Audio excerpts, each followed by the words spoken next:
Breaking tonight on WFMY News 2 at 11, new video shows the moments leading up to a man's death in police custody in Memphis on January 7th. The video released by Memphis police shows more than an hour of footage of the interaction between Tyre Nichols and several Memphis officers. 5 of them have since been fired and charged with murder. We want to be very clear here. This video is difficult to watch. We have watched it several times tonight and are choosing to show clips that capture what happened while avoiding most of the disturbing moments. You will see Nichols dragged from his car during the initial traffic stop. You will then see several officers beating him. Again, we want to warn you, this video is very hard to watch. Here's what it shows. The encounter between officers and Tyre Nichols started at 8:24 p.m. when officers pulled Nichols from his car after a traffic stop. I didn't do anything. Hey, I didn't turn you around. All right. The struggle goes on for about another 90 seconds. Put your hands behind your back, quick. Okay, stop. Hey, you guys are really doing a lot right now. Bro, lay down. I'm just trying to go home. Lay down. Man, if you don't lay down. I am on the ground. Put your hands on your stomach. I got you. Okay. Stop. I'm not doing it. You see Nichols get up and run off. An officer unsuccessfully tries to tase him. About 8 minutes later, a video from a street camera captures Nichols and police in another struggle in a neighborhood. It escalates and gets violent. Again, the video is hard to watch. You see an officer wind up and kick Nichols in the face. We decided to freeze the video here before the violence continues. Moments later, the same officer kicks him 2 more times. About 45 seconds after that, another officer pulls out a baton and hits Nichols 3 times. Then the officers pull Nichols to his feet.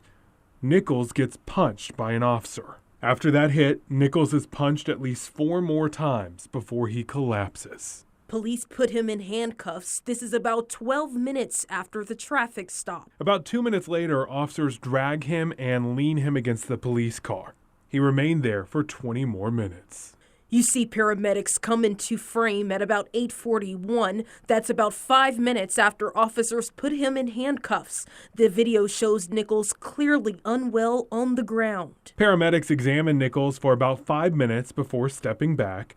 Officers and the paramedics periodically check on him for the next 15 minutes. He remains on the ground this entire time, unable to sit up, and flops from side to side. A stretcher appears at about 9 o'clock. This is about 20 minutes after paramedics showed up. About 2 minutes later, an ambulance appears. It blocks the view of what's happening. The video ends before the ambulance drives off. Nichols later died at the hospital 3 days after that violent encounter with police.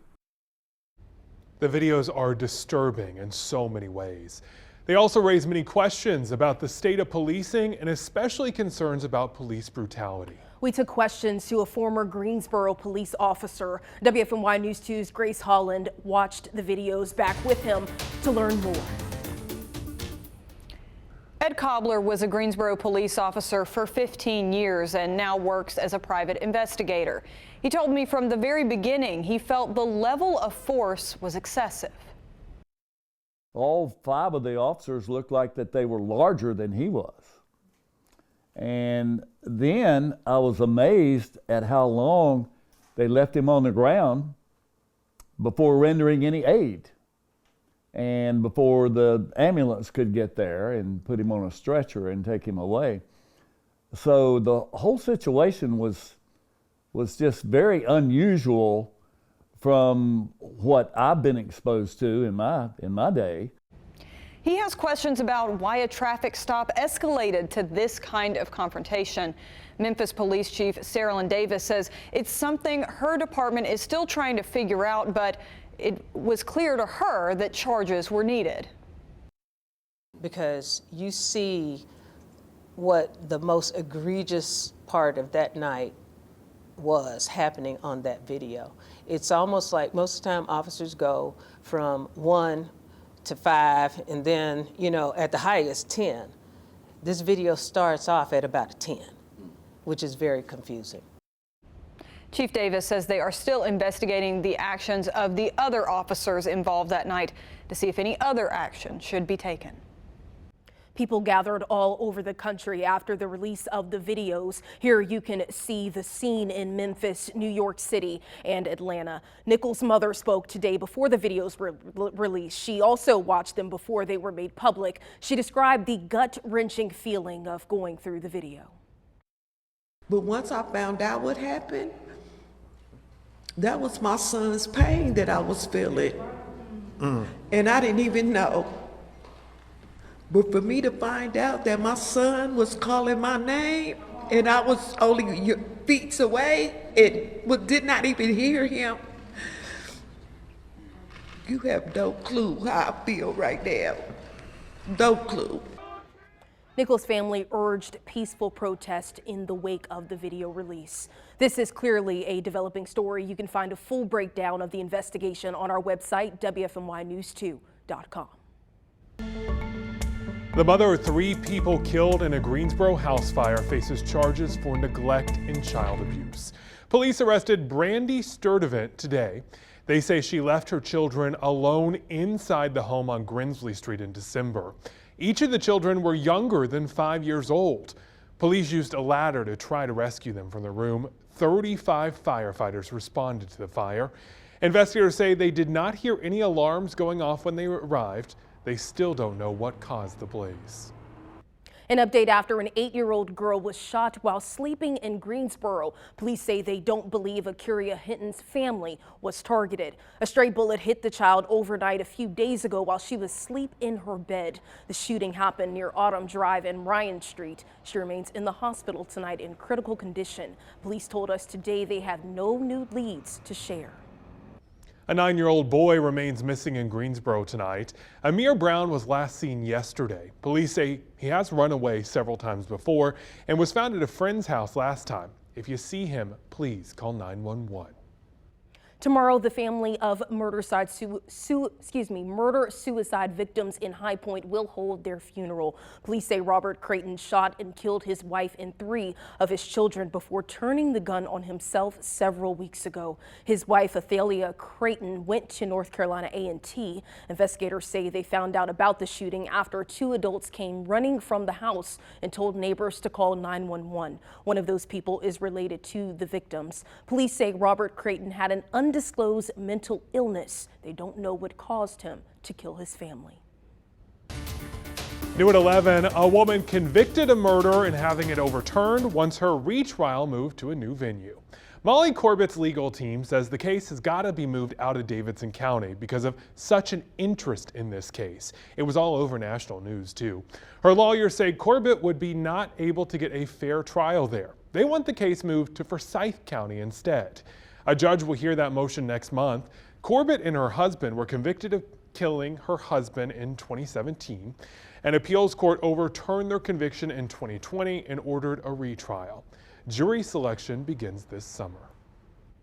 A Triad sheriff returned home after more than a week in the hospital. Randolph County Sheriff Greg Siebold went to the hospital last week with an illness. The sheriff's office says it will be up to the sheriff whether to share what he was sick with. Siebold's wife says he will need months to recover. He has stayed updated on what's going on in his office during his hospital stay. She says he will work primarily from home for the foreseeable future. A Triad church lost nearly $800,000 after a hack. Elkin Valley Baptist Church saved up for years for a construction project. One of the pastors says someone hijacked the payment to their construction company. He says the congregation was really hurt after it happened, but they're trying to stay positive. We know that there are many things out of our control, and this is one of them. And so we're just trusting the Lord, and I'm not pretending this is nothing because it's quite impactful. But at the same time, we're very hopeful that the Lord will receive ultimate glory through all this. The church reported the hack to both local police and the FBI. The pastor says he still doesn't know how it happened. All right, well, Tim, I'm pretty sure we may be having some rain coming in over the weekend. Was hoping it could have held off, but you know, the rain has to return. Sydney, I think we all have rain fatigue at this point, right? It's been happening quite often. But the good news I have for you is that a large chunk of the weekend will be rain-free. So I think you can salvage it as long as you plan accordingly. That's why we're here to help you out. Overnight tonight, temperatures are getting cold. Right now, we're already in the mid-30s in much of the area. I expect most of us will kind of be like Reidsville is right now, right around 29 by tomorrow morning. These are your low temperatures in your hometowns. Only if you're up very early on Saturday will you see these temperatures, because they're going to warm up pretty quickly. But it will be a cold start in the upper 20s early on throughout the day. Now, sunshine is with us for tomorrow. We have no threat of rain for Saturday. We are in very good shape for tomorrow. Sunshine in the morning, maybe a couple of high clouds start to move on in by the late afternoon and into the evening. It's a warmer day, a little bit of a breeze, but not too bad. And the temperature is actually quite delightful. We'll be at 57 for your Saturday afternoon. That's a lot warmer than where we have been. Now, things will start to change a little bit by Sunday. When you're waking up, you'll notice clouds are moving in, and then some showers too. The good news is that it's not looking like a total washout on Sunday either. Coming up, we'll talk more about the timing on your Sunday rainfall, but also a sneak peek ahead to next week. There's been a lot of chatter about this. I see a good amount of rain and some cold air headed our way. We'll talk about those details coming up. Tim, thank you. Today we heard from the new Carolina Panthers head coach Frank Reich for the first time. Reich was the Panthers' first quarterback when the team formed in the 90s. He says Charlotte feels like home, making the move even sweeter. He gets to live in the same state as his daughters for the first time in a long time. You know, we've been pinching ourselves all day saying, you know, my wife Linda and I have been married 36 years. We've moved a bunch in 36 years. That's what this business requires. And that's come with great sacrifice to our family. And now here we are in this stage of our journey with not only our children, but our grandchildren all being in the same state. You can't make this up. Reich will speak to the media for the first time next week. Former interim coach Steve Wilks also shared his thoughts today. Wilks did not get the job after going 6-6 after taking over for Matt Rule. He said in part, quote, "I'm disappointed but not defeated. Many people aren't built for this, but I know what it means to persevere and see it through." He continued, "I do wish Frank Reich all the best. I will always be a fan of the Carolina Panthers football team." Tomorrow, the Peeler Rec Center reopens after renovations. A new baseball field, playground, and larger parking lot are just some of the big changes. The city used money approved by voters and federal grants to complete the project. WFMY News 2's photojournalist Ryan Gavette got a sneak peek. This particular center has been closed since March 2020. It did close down during the pandemic, and then we decided to go ahead and do some additional renovations within the facility while we already had it closed. So we're super excited to open it back up and allow it to really become another heart of the community, a place where people come and relax and enjoy and spend time together. We have a lot of new amenities for the community to come out and experience.